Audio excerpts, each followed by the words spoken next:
और आजादी के 75 साल पूरा होने पर तिरंगा अभियान को लेकर कांग्रेस और बीजेपी में सियासी तकरार बढ़ गई है। पीएम मोदी ने जहां लोगों से तिरंगे को डीपी लगाने की अपील की है, तो वहीं दूसरी तरफ कांग्रेस ने अपना नया अभियान शुरू कर दिया है। कांग्रेस ने पंडित नेहरू की तस्वीर वाली डीपी लगानी शुरू कर दी है। कांग्रेस नेता जयराम रमेश ने इसकी शुरुआत की, फिर राहुल गांधी और प्रियंका गांधी समेत कई कांग्रेस के नेताओं ने ट्विटर पर अपनी डीपी बदल डाली। ये देखिए, एक तरफ जो बीजेपी है तिरंगा अभियान को शुरू कर रही है और दूसरी तरफ कांग्रेस की वो तस्वीर देखिए जहां राहुल गांधी ने अपने ट्विटर पर वो तस्वीर लगाई है जिसमें पूर्व प्रधानमंत्री पंडित जवाहरलाल नेहरू तिरंगा हाथ में लिए हुए नजर आ रहे हैं। तिरंगे को लेकर विवाद होता हुआ नजर आ रहा है और आमने सामने है बीजेपी और कांग्रेस। और दोनों तस्वीरें देखिए, एक तरफ जहां प्रधानमंत्री की अपील के बाद पूरे देश में तमाम लोग अपनी डीपी चेंज कर रहे हैं, प्रधानमंत्री ने भी अपनी डीपी चेंज की और तिरंगे को अभियान बनाकर इस वक्त लोग अपनी डीपी चेंज कर रहे हैं। और दूसरी तरफ इसका जवाब देने के लिए कांग्रेस इस तरह से जो पुरानी तस्वीर है वो लगाना शुरू कर चुकी है। और अगली बड़ी खबर का रुख करेंगे। तिरंगा यात्रा पर पक्ष और विपक्ष में तकरार बढ़ गया है।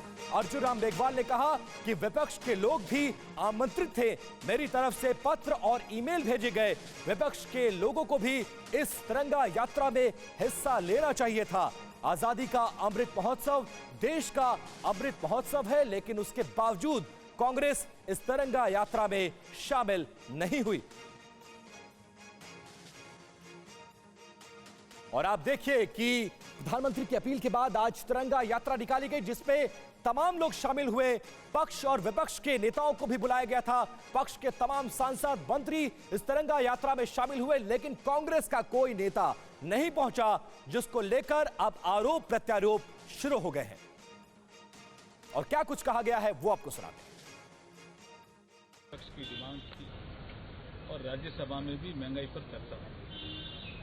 हमारे वित्त मंत्री जी ने दोनों जगह सरकार का पक्ष रखा और ये बताने की पूरी कोशिश की कि विपक्ष महंगाई का मुद्दा अननेसेसरी उठा रहा है। और अगली अहम खबर यह कि तिरंगा यात्रा में नहीं आने पर प्रहलाद जोशी ने भी विपक्ष पर उठाए हैं सवाल। तिरंगे पर विवाद नहीं होना चाहिए, प्रहलाद जोशी ने कहा। कार्यक्रम को उपराष्ट्रपति लीड कर रहे थे। प्रहलाद जोशी ने कहा, कार्यक्रम में सिर्फ संबंधित मंत्री ही शामिल थे, ऐसे में इसे राजनीतिक बनाना उचित नहीं है, कहा प्रहलाद जोशी ने।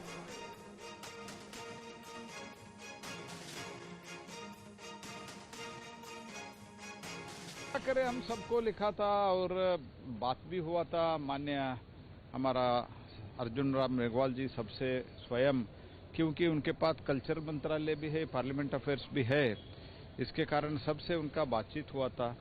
फिर भी नहीं आते हैं तो क्या करें, हम तो ज़्यादा इसमें, क्योंकि हम I do not want to make politics out of it, तो इसलिए मैं ज़्यादा कहना नहीं चाहता हूँ।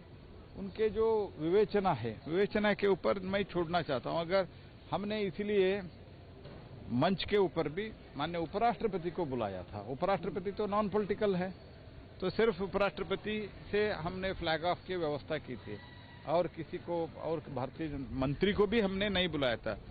हमने कोऑर्डिनेट किया था, सांस्कृतिक मंत्रालय उसका कार्यक्रम का आयोजक था, इसलिए हम दो मंत्री और माननीय वेंकैया जी यही थे। तो they should understand for everything we should not do politics, that is what my appeal is.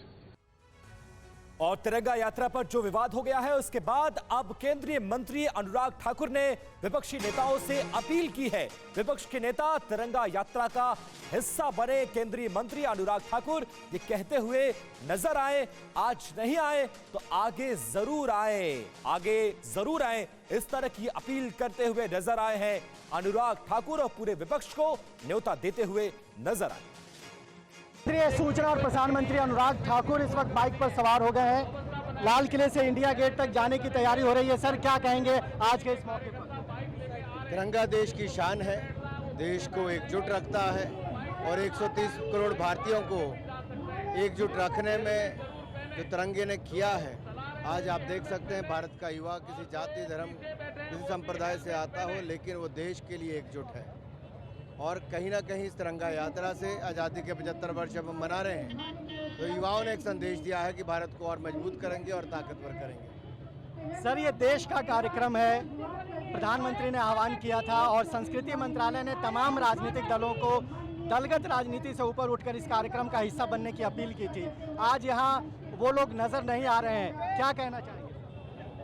मेरा उनसे आह्वान है कि आज नहीं आए तो जरूर आगे भी करें, कि आगे करें, इस कार्यक्रम में शामिल होते तो बहुत अच्छा लगता है।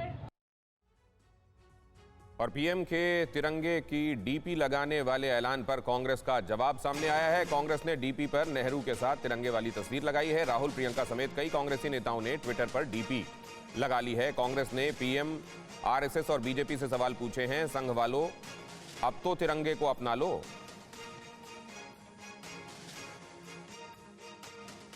और आपको मालूम है कि जहां तिरंगा अभियान तिरंगे की डीपी को लगाने के संदर्भ में हुआ था, वहीं पर कांग्रेस ने नेहरू के हाथ में तिरंगा दिखाते हुए और ये बताया है कि 1929 में लाहौर के अधिवेशन में रावी के तट पर झंडा फहराते हुए पंडित नेहरू ने क्या कहा था, और वो डीपी लगाते हुए ये कहा है कि अब तो कम से कम संघ से और भारतीय जनता पार्टी से जुड़े हुए लोगों को तिरंगा अपना लेना चाहिए।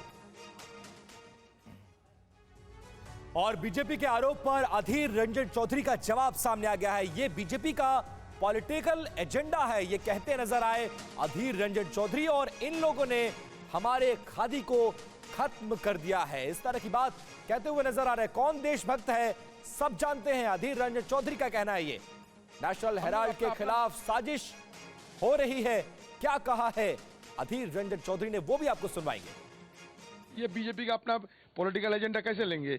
हमारा खादी को खत्म कर दिया, चाइना से अभी फ्लैग आने लगे, फ्लैग कोड बदल दी, क्या हो रहा है ये सारे? हर दिन दो वक्त मोदी जी गांधी को नारा लगाते हैं, और गांधी जी का जो सपना था खादी, उनको हिंदुस्तान से हटाने की कोशिश कर रहे हैं। कौन देशभक्त है सब जानते हैं, कितना देशभक्ति है कि हमारे देश को आजाद करने के लिए जो अखबार निकाला गया था आजादी की वो जंग के समय, उनके खिलाफ आज जिस घिनौने साजिश हो रहे हैं उसको भी थोड़ा याद करो और उसको भी देखा करो।